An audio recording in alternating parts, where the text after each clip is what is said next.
તો આપ જોઈ શકો છો અમૃતસર પહોંચી ચૂક્યું છે આ પ્લેન અને જેમાં સવાર હતા 104 ભારતીયો, જેમાંથી 33 ગુજરાતીઓ છે, જેમાંથી એક પરિવારની આપે વ્યથા પણ જાણી. જે પરિવારનો સભ્ય એટલે કે માતા હતા એ સતત રુદન કરી રહ્યા છે. તેમને ચિંતા સતાવી રહી છે. તેઓ સતત કહી રહ્યા છે કે મને કંઈ જ ખબર નથી, પરંતુ મારો દીકરો ગયો હતો. ક્યાં જાય છે, કેવી રીતે જાય છે, કયા સંજોગોમાં તે ગયો છે એ અંગે તેઓ કોઈ સ્પષ્ટતા નથી કરી, પરંતુ તેઓ રડી રહ્યા છે અને સતત રડી રહ્યા છે.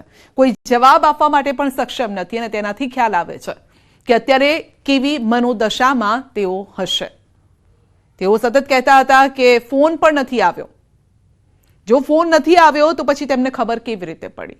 શું તેમને કદાચ એ વાતનો તો અંદાજ છે કે તેમનો દીકરો વિદેશ ગયો છે, અમેરિકા ગયો છે અને ત્યાંથી ગેરકાયદેસર જે લોકો ત્યાં ગયા છે તેઓને પરત મોકલવામાં આવી રહ્યા છે અને માટે જ તેમને આજે રડતા હતા, સતત રડતા હતા, તેનાથી જે વાત પર એ વાતનો અંદાજો આવે છે કે આ લિસ્ટમાં તેમનો દીકરો પણ છે. તો ઘણા પરિવારના એકથી વધુ સભ્યો પણ તેઓ ગયા છે, તો પરિવારના પરિવારોને પણ ત્યાંથી ડિપોર્ટ કરવામાં આવી રહ્યા છે. તો ટ્રમ્પની નવી નીતિ અને જેના કારણે કોઈ પણ વ્યક્તિ જે ગેરકાયદેસર રીતે અમેરિકામાં પહોંચ્યું છે તેના પર અત્યારે તલવાર લટકી રહી છે.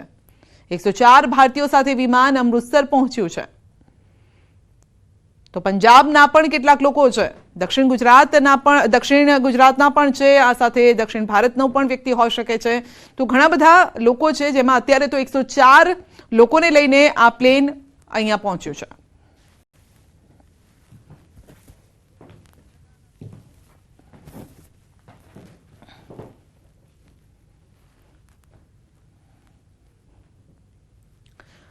તો ખેડાના નડિયાદનો પણ એક વ્યક્તિ છે ડિપોર્ટ લિસ્ટમાં, તેનું પણ નામ છે, જ્યાં અમારી ટીમ પહોંચી છે. અમારા સંવાદદાતા ઉમંગ ત્યાં પહોંચ્યા. નડિયાદનો એક વ્યક્તિ છે, જો કે પરિવારજનો હાલ કંઈ પણ કહેવા તૈયાર નથી.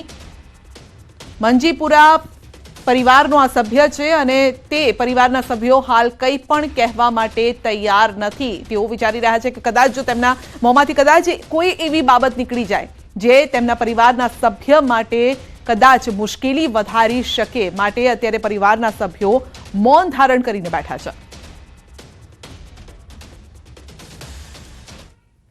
તેની અંદર 33 જેટલા ગુજરાત વાળું પણ સામે હતું. આ 33 ની અંદર એક વ્યક્તિ નડિયાદનો સ્મિત કિરીટકુમાર પટેલ હોવાનું પણ માહિતી મળી છે. જે પ્રકારે અત્યારે જે ઉભો છું તે રોયલ રેસિડેન્સી, મારી પાછળ તમે જે સોસાયટી જોઈ રહ્યા છો, આ સોસાયટીના મકાન નંબર 1 માં રહેતો સ્મિત કિરીટકુમાર પટેલ, જે 23 વર્ષીય યુવક થોડા સમય પહેલા જ તે અમેરિકા ગયો હતો. મહત્વની વાત કરવામાં આવે તો તેને ડિફોલ્ટ કરવાની માહિતી મળતા જ્યારે તેના પરિવારને પૂછવાનો અહીંયા પ્રયત્ન કર્યો, પરંતુ તેનો પરિવાર મીડિયા સામે કંઈ પણ વસ્તુ બોલવા તૈયાર નથી.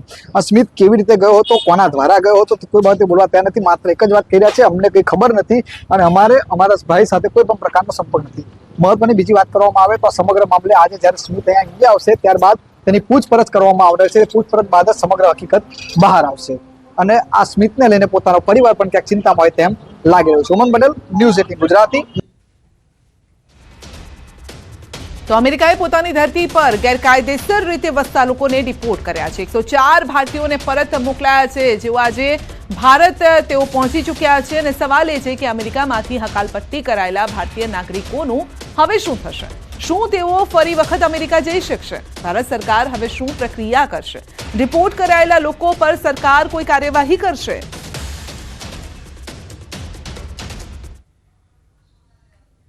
એ લોકો જ્યારે એરપોર્ટ પર ઉતરે, એમનું ઇમિગ્રેશન ક્લિયર થાય, એના આધારે પછી એમને ઇમિગ્રેશનના લો પ્રમાણે એક કાયદો એવો છે વિભુબેન કે તમે જ્યારે પાસપોર્ટ લો છો, હું આજે ભારતનો નાગરિક છું અને મને ભારતના પાસપોર્ટ મળે, એ ભારતનો પાસપોર્ટ મને આપે છે પાસપોર્ટ ઓફિસ નહીં, ભારતના રાષ્ટ્રપતિએ આપે છે. ભારતનો નાગરિક હોવાનો પુરાવો કે તમે બીજા દેશમાં જાઓ ત્યારે તમે ભારતના નાગરિક તરીકે પોતાની ઓળખ ઊભી બતાવી શકો.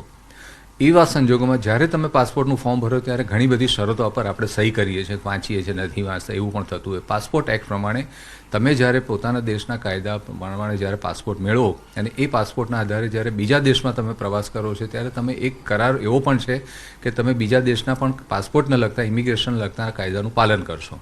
એટલે જ્યારે પાછા આવે ત્યારે આપણી કેન્દ્ર સરકાર ગૃહ વિભાગ એના માટે આ મુદ્દા ઉપર એ લોકો ઉપર કાયદેસરની કાર્યવાહી કરી શકે.